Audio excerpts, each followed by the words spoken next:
Working in the trades isn't like clocking in at some office where everything's neat and tidy. It's messy, unpredictable, and honestly, every day is a bit of a hustle. Most of the time, you're driving from one site to another, sometimes just across town, sometimes an hour out in the sticks. These places aren't exactly glamorous either. I've been in enough half-finished basements, leaky roofs, dusty warehouses, you name it, where you pretty much have to keep your boots on no matter what because the floor might be slick with paint, mud, or who knows what else. So, believe me when I say the last thing you want to worry about is your ride getting scratched, dented, or covered in grime. That's why beat-up old cars and trucks are the lifeblood of folks in the trades. No fancy sports cars or showroom gleams. Most of us run everything into the ground, and honestly, it's by design. When you're hauling tools, lumber, and who knows how many bags of concrete, running over a pothole, or accidentally scraping a side mirror on a low fence, it's part of the job. Plus, those cars tend to be cheaper to fix, or sometimes you just let the dents stack up until it's finally time to scrap it. I remember my first old beater like it was yesterday, rusty floorboards, peeling paint, and it made this awful rattling noise every time you hit more than 40 miles an hour. But I didn't care. It was reliable in its own beaten-up way, and more importantly, I wasn't scared to toss my wet work boots in the back or let a bucket of paint sit on the passenger seat. No fuss, no stress. It's not about style in our line of work, it's about practicality, being able to get from point A to point B, and making sure that when the job calls for you to get dirty or rough with your gear, you don't mind if your car looks like it took a hit too. Of course, this mindset isn't just me. Most guys I worked with treated their vehicles the same way. Like tools themselves, nothing fancy, just something reliable enough to get the job done and tough enough to stand up to the daily grind. You learn pretty fast that driving a shiny car in our world is like flashing a neon sign that says, "I'm new here." Or worse. I don't get it. Those cars might look great parked at the mall, but out on the job site, they're just sitting ducks waiting to get scratched, dirty, or worse. It's in that world, this messy, no-nonsense kind of life, where I met one of the most memorable coworkers I ever had. Not because he was the best at the job or the biggest talker, actually quite the opposite. He was this quiet, kind of awkward guy, but with a temper you'd want to pay attention to. Something about him just didn't seem to fit with the usual crew. Yet there he was, driving this ancient, battered van that looked like it had survived a war. You couldn't help but notice him, part because he kept to himself and part because every now and then, he'd blow up over the smallest thing in a way that caught you off guard. Looking back, I didn't realize then that this guy and his ridiculous old van were going to teach me a few lessons about pride, respect, and standing your ground, no matter how rough life in the trades gets. But that day, when things started going south between him and some guy with a seriously inflated ego, that was the moment everything began to change. And trust me, it didn't end quietly. Alright, so when I first met Dave, my coworker who'd become one of the most unpredictable people I ever worked with, I wasn't quite sure what to make of him. I mean, right off the bat, the guy's personality was one of those things you notice immediately. He wasn't the smooth, easygoing type you might hope for on a tight crew. Instead, Dave had this kind of blunt honesty that hit you like a punch before you could even blink. Not in a mean way exactly, but he didn't sugarcoat anything, and you always felt like you were getting the real deal with him, no filter whatsoever. I remember the first time he spoke to me on the job. We were unloading some heavy equipment, and I was trying to figure out the best way to stack a bunch of steel pipes so they wouldn't roll off the truck. I asked him what he thought would work best, expecting maybe some friendly advice or a quick suggestion. Instead, he just looked at me dead serious and said, "Just don't be an idiot about it." No small talk, no fluff, a little rough, sure, but also kind of helpful in its own strange way. That set the tone for a lot of our interactions. And socially, well, Dave wasn't exactly the guy you'd invite to casual Friday drinks or a barbecue. He was odd, to put it lightly. If a conversation drifted into small talk, he'd usually come up with some weird angle or drop a comment that made everyone else pause. Once, during a lunch break, someone mentioned the weather, and Dave went off about how climate change was obviously a scam made up by the government. Suddenly, the whole table got quiet, and you could tell half the guys didn't even want to argue, just waiting for the moment to change the subject. You could tell he had his own way of seeing the world, and he wasn't shy about sharing it, no matter how awkward it made things. But for all that, Dave wasn't dangerous or anything. More like a guy who got frustrated pretty easily, and when he did, man, it was like a spark was about to ignite. I saw this a few times. One day, a younger guy on the crew accidentally dropped a tool, and it shattered on the ground. No big deal, right? Well, Dave just blew up. yelling at the kid for being careless, and stormed off to the back. Everyone else looked at each other kind of nervously, unsure if they should step in or just let him cool off. Later, he came back apologetic but stern, like he was sorry but also not really sorry for being mad. It was complicated.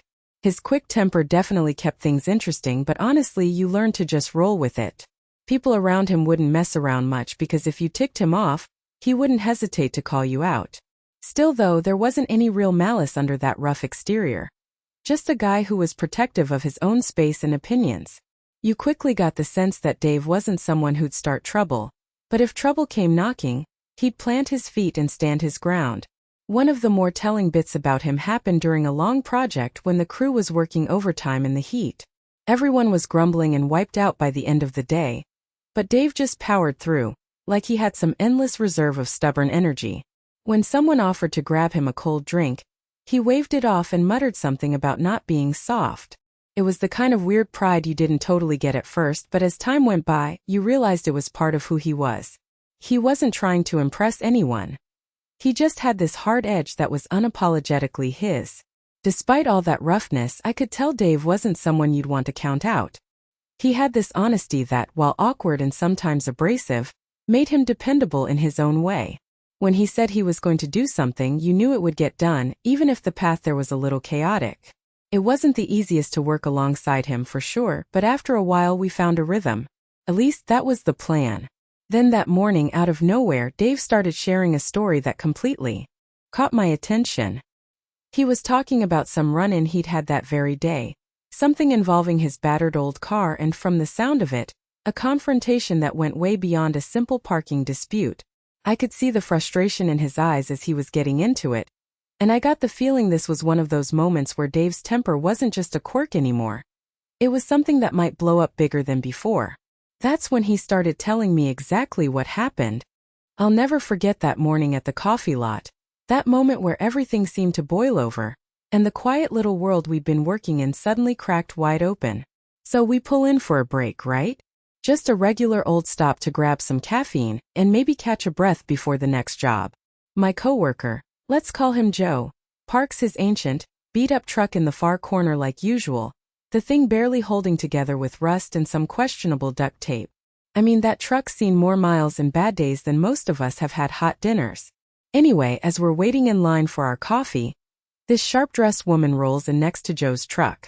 Her car was brand new, shiny, probably cost more than both our rigs combined. And I could tell from the way she stepped out, heels clicking, nose in the air, that she thought the whole lot belonged to her. Before I even realized what happened, I heard this sickening thud. I turn around just in time to see her slam the door right into Joe's truck, leaving a dent and scraping up the side like it was nothing. A careless jab from someone who thought her time was too valuable for apologies. Joe didn't say a word at first. He just stared down at the mark, like he was weighing what to do next. But then this woman, totally unbothered, snaps. "What kind of clunker is this? Looks like it's about to fall apart." Her voice was dripping with that smug, "I'm better than you" tone that rubs everyone the wrong way. She laughed, a cold, sharp laugh like she was enjoying watching someone else's hard work get trashed. That's when I saw something in Joe's eyes that I hadn't seen before. A mix of anger, pride, and maybe a little desperation. Honestly, I thought he was just going to walk away or say something mild, try to keep the peace as he usually did. But nope. Without hesitating, he took a step toward her car, then another, and before I knew what was happening, he kicked the driver's door hard enough to leave a dent, just like she did to his truck. Then just like that, he turned around, grabbed his coffee, and walked off like nothing had happened. I stood there, mouth kind of hanging open, not really sure if I should be shocked or impressed. This wasn't like Joe, usually calm, mostly keeps to himself, probably avoids confrontations because he knows it never helps in the long run. But this time he'd taken a stand, almost like all the frustration and quiet grudges had built up and finally had to come out. What struck me most wasn't just the act itself. It was the way he carried himself afterward. Like that small act of defiance had restored something inside him. It was like he'd been waiting for a moment to say, "Hey, don't mess with me or my truck." And honestly, watching him like that, it made me see him in a totally different light. The old beater might have looked like a pile of junk to everyone else, but to Joe it was a symbol of who he was, sturdy, worn from hard work, but still standing. That moment at the coffee lot wasn't just about a dented door or a damaged old truck. It was about respect, pride, and maybe a little bit of courage none of us expected. And it got me thinking about how we all have those breaking points, times when we have to decide whether to take the hit or fight back. But what happened after that bold move? How did Joe handle the fallout, and how did everyone else in the crew start looking at him after he crossed that line? That's where the story really gets interesting. You know, after everything that went down with Mike and his beat-up old car, I kept thinking about what it really meant. At first, I was just caught up in the shock of seeing him lose his cool like that. Mike, quick as a flash to snap, not exactly the guy you'd peg as stand-up in most people's eyes. But the more I mulled it over, the clearer it became that his temper wasn't just random anger. It was pride. Not the flashy, show-off kind, but the kind that plants its roots deep and doesn't let go, no matter what. Here's the thing about Mike. On paper, he's rough around the edges, gruff, blunt, and that old car of his looks like it's one pothole away from falling apart. You wouldn't look at him and think respect, right? But what I realized watching him handle that confrontation is that respect doesn't always come from looking sharp or speaking softly. Sometimes it's about standing your ground when everyone else expects you to fold. That day, when that fancy guy started tossing insults about Mike's car and by extension Mike himself, I saw something change. Mike didn't just get mad. He didn't just defend his wheels like some stubborn kid clinging to an old toy. He defended himself and by extension the parts of him that people might write off at a glance. His words cut straight to the point, no fluff, no sugarcoating. But beneath all that rough talk was a clear message. You're not going to look down on me just because I don't play by your rules or fit your mold. Honestly, it made me think about how quick we are to judge based on first impressions. I know I was guilty of it. Seeing that battered old car and hearing Mike's sharp tongue, I probably lumped him in with a bunch of other guys I dismissed without a second thought. But there was something real there. Something honest. Like Mike's anger was a shield for a strong sense of fairness that didn't get much airtime in polite conversations. It's funny because in our line of work you come across all kinds of bravado and posturing, right? Guys trying to prove something with fancy tools, shiny trucks, or just loud mouths.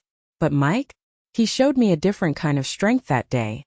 Not perfection, not polish, just pure, unfiltered self-respect. And that carried weight. More than a slick suit or a brand new ride ever could. Looking back, I can't help but feel like that old beater of his was kind of a symbol in its own way. Beaten up, misunderstood, easily overlooked, but still holding its own, still refusing to be pushed around. I guess that's what makes it worth respecting. The courage not to change who you are just because it's easier or more accepted. So yeah, the whole incident stuck with me. It wasn't just about a dumb argument over a car. It was about how we see each other, how we judge, and what we decide is worthy of respect. Mike reminded me that sometimes the real strength is under the surface. It's in standing tall, even when no one's watching, even when the world expects you to back down. And maybe, just maybe, it's a reminder that respect and strength aren't always measured by how polished or polite someone is. Sometimes it's about the guts to be yourself no matter what.